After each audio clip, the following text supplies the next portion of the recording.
আসসালামু আলাইকুম। বাংলা সংবাদে সবাইকে স্বাগত জানাচ্ছি। আমি চিন্তিয়া হক। শুরুতেই সংবাদ শিরোনাম। বিএনপি বারবার ফাঁদে পা দিচ্ছে, বলছেন মনজুরুল আলম পান্না। এদিকে আগে সংস্কার পরে নির্বাচন, বলছেন ফয়জুল করিম। গোপালগঞ্জে নির্বিচারে গণগ্রেপ্তার চলছে, বলছেন রাশিদ খান। জানাবো, হাসিনা মানব জাতির কলঙ্ক, তার ক্ষমা নেই, বিচার হবেই, বলছেন মির্জা ফখরুল। এবং সর্বশেষ জানাবো, রংপুর সিটি কর্পোরেশনকে মৃত ঘোষণা করে গায়েবানা জানাজা। শুনছিলেন সংবাদ শিরোনাম, এবারে বিস্তারিত। বিএনপি বারবার ফাঁদে পা দিচ্ছে, বলছেন মনজুরুল আলম পান্না। সম্প্রতি কক্সবাজার ও গোপালগঞ্জের রাজনৈতিক সহিংসতা নিয়ে কথা বলেছেন বিশিষ্ট সাংবাদিক মনজুরুল আলম পান্না। তিনি মনে করেন, এই সহিংসতাগুলোর দায় শুধু একটি পক্ষের ওপর চাপিয়ে না দিয়ে রাজনৈতিক বাস্তবতা ও প্রতিক্রিয়ার কারণ খুঁজে দেখা উচিত। পান্না বলেন, কক্সবাজারে যে সমাবেশে ভাঙচুর হয়েছে তা নিশ্চয়ই আওয়ামী লীগের নেতাকর্মীরা করেনি। সেই হামলা চালিয়েছে বিএনপির নেতাকর্মীরা, কারণ তাদের স্থায়ী কমিটির সদস্য সালাউদ্দিন আহমেদকে নিয়ে সবাই কটু মন্তব্য করা হয়েছিল। তিনি বলেন, যদি বিএনপির কোনো নেতাকে নিয়ে মন্তব্য এমন প্রক্রিয়া হয়, তাহলে বঙ্গবন্ধু শেখ মুজিবুরের স্মৃতি বা নামে আঘাত এলে আওয়ামী লীগের কর্মীরা কেমন প্রক্রিয়া জানাবে তা ভেবে দেখা উচিত। পান্না উল্লেখ করেন, কক্সবাজার পাবলিক লাইব্রেরি চত্বরে একটি সভায় এনসিপির নেতা নাসির উদ্দিন পাটোয়ারি বিএনপির সালাউদ্দিন আহমেদকে নব্য গণফাদার আখ্যা দিয়ে জমি দখল, চাঁদাবাজির অভিযোগ তোলেন। তার এই মন্তব্যের পরই সভাস্থলে উত্তেজনা ছড়ায়। বিএনপির নেতাকর্মীরা বিক্ষোভ শুরু করেন এবং অস্থায়ী মঞ্চতে ভাঙচুর করেন। পান্না বলেন, গোপালগঞ্জে যুবলীগ, ছাত্রলীগ এবং এনসিপির নেতাকর্মীদের ওপর হামলার অভিযোগে বিএনপির নেতারা প্রথমে শেখ হাসিনাকে দায়ী করেন। যুগ্ম মহাসচিব রুহুল কবির রিজভী বলেন, শেখ হাসিনার নির্দেশে এই হামলা হয়েছে। শেখ হাসিনা বাক স্বাধীনতা চায় না, রাজস্ব কায়েম করতে চায়। তবে সাংবাদিক পান্নার প্রশ্ন, যারা নিহত হলেন, যারা আহত হলেন, সেই মানবিক বিপর্যয় নিয়ে বিএনপি কোনো নিন্দা নেই কেন? পান্না বলেন, গোপালগঞ্জ এখন 144 ধারার আওতায়, কারফিউ জারি রয়েছে, আতঙ্কে এলাকা ফাঁকা, অথচ এইসব নিয়ে বিএনপি একটি বাক্য উচ্চারণ করছেন না। পান্না বলেন, সরকার যে নির্বাচন চায় না তা সবাই বোঝে, এমনকি সাধারণ মানুষও বোঝে, কিন্তু বিএনপি সেটা বুঝেও যেন না বোঝার ভান করছে। তারা নিজেরাই কখনো সরকারপন্থী বক্তব্য দিয়ে, কখনো প্রতিপক্ষকে চাপে ফেলে নিজেদের অবস্থা দুর্বল করেছে।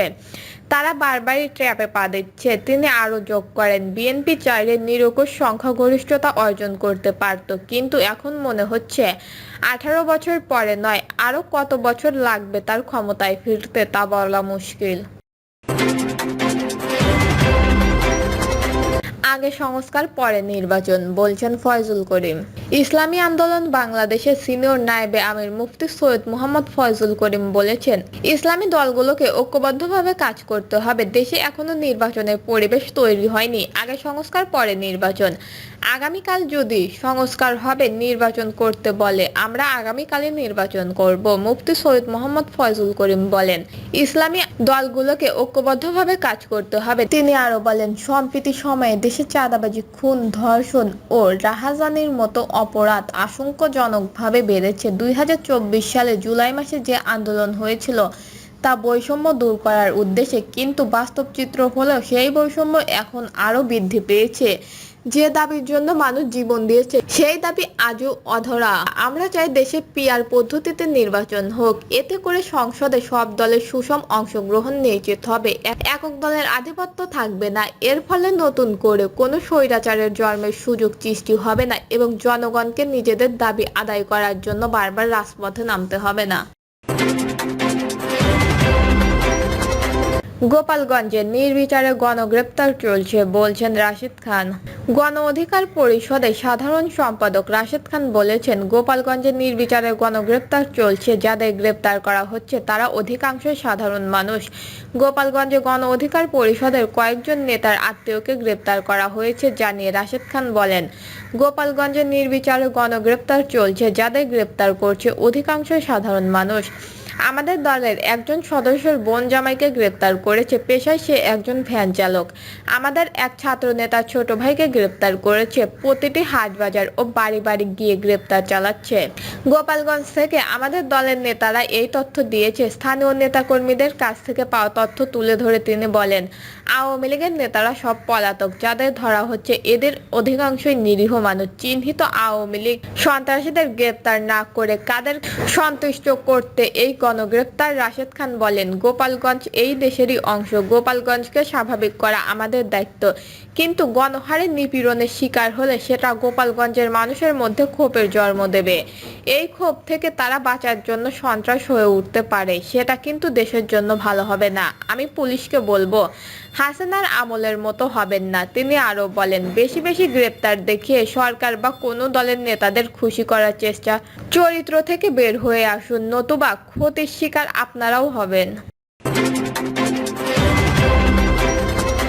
হাসিনা মানব জাতির কলঙ্ক, তার ক্ষমা নেই, বিচার হবেই, বলছেন মির্জা ফখরুল। শেখ হাসিনা জাতির কলঙ্ক, তাকে ক্ষমা নয় বলে মন্তব্য করেছেন বিএনপির মহাসচিব মির্জা ফখরুল ইসলাম আলমগীর। তিনি বলেন, শেখ হাসিনাকে কখনো ক্ষমা করা যাবে না। মির্জা ফখরুল বলেন, একজন শহীদের মা কেঁদে কেঁদে বলেছিলেন, যে ছেলেটিকে দেখি আমি স্বপ্নে দেখেছি আমার ভবিষ্যতে, সেই ছেলেটিকে ওরা কেড়ে নিয়ে গেছে একটা নিরুদয় ভয়ানক মর্মান্তিক পাশবিকভাবে তাকে গুলি করে মেরেছে, পড়ে গেছে, এরপর একটা ভ্যানের মধ্যে উঠিয়েছে, বেঁচে আছে নাকি মরে গেছে সেটা না দেখে আরো 6 থেকে 7টা লাশের সঙ্গে তাকে পুড়িয়ে দিল। চিন্তা করতে পারেন, একটা স্বাধীন দেশের নাগরিক আমরা। তিনি বলেন, আমরা 71-এর সাথে যুদ্ধ করেছিলাম একটি স্বাধীন দেশের জন্য। সেই দেশের প্রশাসন যারা রাষ্ট্রের নিরাপত্তা রক্ষার দায়িত্ব পালন করে, যাদের বেতন আসে আমাদের প্রত্যেকের ট্যাক্সের টাকা থেকে, তারা আজ আমার ছেলেকে হত্যা করছে, পুড়িয়ে মারছে। কি নির্মম, নৃশংস, অমানবিক। এজন্য হাসিনাকে কখনো ক্ষমা করা যাবে না। জুলাই আন্দোলনে আহত ও শহীদ পরিবারদের জন্য ফান্ড তৈরি করবে বিএনপি। উল্লেখ করে মির্জা ফখরুল বলেন, গতকালও বলেছি, আজকেও বলছি, নির্বাচন হবেই। নির্বাচনকে দায়িত্ব পাবে বা কে পাবে না সেটা পরের কথা। আজকে আমি ভারপ্রাপ্ত চেয়ারম্যানকে বলবো, দলের পক্ষ থেকে একটা ফান্ড করব, যাতে আহত ও শহীদ পরিবারের পুনর্বাসন করা যায়। ইতিমধ্যে আমার বিএনপি পরিবার থেকে জুলাই আন্দোলনে আহত ও শহীদ পরিবারের পাশে দাঁড়ানো হয়েছে। রংপুর সিটি কর্পোরেশনকে মৃত ঘোষণা করে গায়েবানা জানাজা। রংপুর নগরী জাহাজ কোম্পানি থেকে সাতমাথা পর্যন্ত প্রায় 4 কিলোমিটার সড়ক দীর্ঘদিন খানাখন্দে চলাচলের অনুপযোগী হয়ে পড়েছে। বড় বড় গর্তে প্রতিদিনই ছোট বড় দুর্ঘটনার কবলে পড়ছে যাত্রীরা। দীর্ঘদিন সংস্কার না হয় ক্ষোভে ফেটে পড়েছে এলাকাবাসী। এই অবস্থায় সিটি কর্পোরেশনকে মৃত ঘোষণা করে গায়েবানা জানাজার পরিয়ে অভিনব প্রতিবাদ জানিয়েছে ভুক্তভোগীরা। সরজমিন ঘুরে দেখা যায়, প্রশস্ত এই সড়কের বিভিন্ন স্থানে কর্পোরেটিং উঠে গিয়ে সৃষ্টি হয়েছে বড় বড় গর্ত। কোথাও কোথাও গর্তে জমে থাকা পানি দুর্ঘটনার আশঙ্কা তৈরি করছে, আবার কোথাও ধুলার ঝড় অসহনীয় হয়ে উঠছে। রংপুর সিটি কর্পোরেশনের প্রধান নির্বাহী কর্মকর্তা উম্মে ফাতেমা বলেন, পুরো সিটি কর্পোরেশন এলাকায় প্রায় 300 কিলোমিটার পাকা সড়ক ভাঙাচোরা হয়ে গেছে। এজন্য 210 কোটি 67 লাখ টাকার একটি প্রকল্প স্থানীয় সরকার মন্ত্রণালয়ে পাঠানো হয়েছে। বরাদ্দ পেলে সংস্কারের কাজ শুরু হবে। দর্শক, এই ছিল এখনকার সর্বশেষ নিউজটি ভালো লাগলে একটি লাইক দিন, কমেন্টে আপনার মতামত জানান এবং আমাদের পাশে থাকার জন্য বেল বাটনটা অন করে রাখুন। ধন্যবাদ।